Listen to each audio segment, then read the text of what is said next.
RU-58841, also known as PSK3841 or HMR3841, is a non-steroidal anti-androgen developed in the 1980s by French pharmaceutical company Roussel-Uclaf, but I'm just going to use the English pronunciation Roussel-Uclaf. I'm not really going to get into the whole fancy Frenchy pronunciation, so hopefully I don't offend any French viewers. This was the second largest pharmaceutical company in France before being acquired by Germany's Hoechst AG pharmaceutical company in 1997. Subsequently, their pharmaceutical operations were integrated into the Hearst-Meron-Roussel division in the United States of America. By 1994, Roussel-Uclaf's agrochemical ventures had been handed to Hoechst. Now, as a side note, I'm going to be referring to RU-58841 by different names throughout this somewhat detailed account of this molecule's history.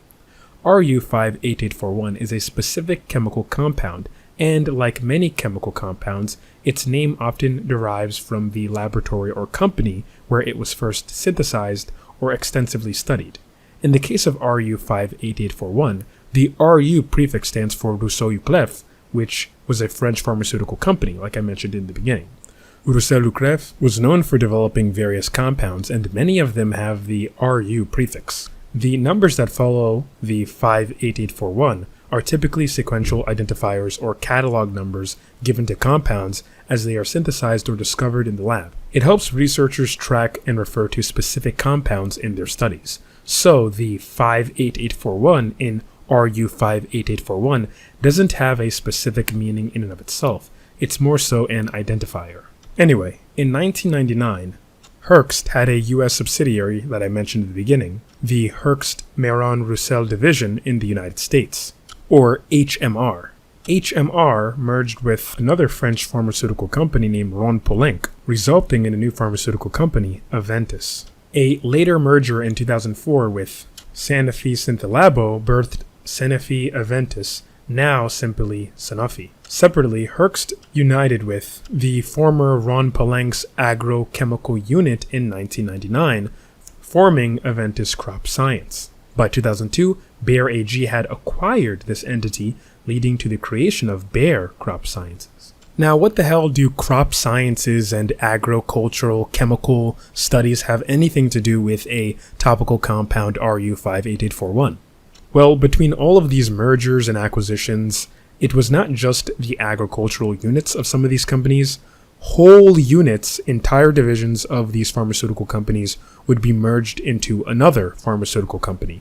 And in that process, information such as RU-58841 and other possible treatments for other possible conditions were shared amongst these, I guess you can say they're subdivisions, these subsidiary companies of the parent company, the larger company. So here, Bayer had access to both HMR or RU-58841. Now, around this time, both topical anti-androgens and even androgen topical treatments were being developed. Bayer and a United Kingdom pharmaceutical company known as Prostracan began commingling, where Prostracan would actually go on to give Bayer exclusive rights to certain chemical compounds, including a topical testosterone treatment. Here, the UK pharmaceutical company Prostracan would go on to explore the potential of RU-58841, which they would go on to name under their company's consonants PSK3841, for topical applications in treating androgen-dependent conditions.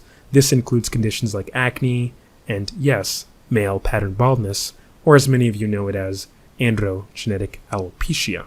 In February 2011, the Japanese firm kwxsoc acquired Prostracan for $474.6 million, making a significant step for Japan's pharmaceutical industry in expanding to global markets. With this acquisition, kwxsoc also obtained clinical data from the Phase 1 and Phase 2 clinical trials of PSK3841 or RU-58841. So, with that all being explained, the lore and the changing of hands in this complex pharmaceutical company handshake, there is one question to ask in regards to RU-58841 or PSK3841.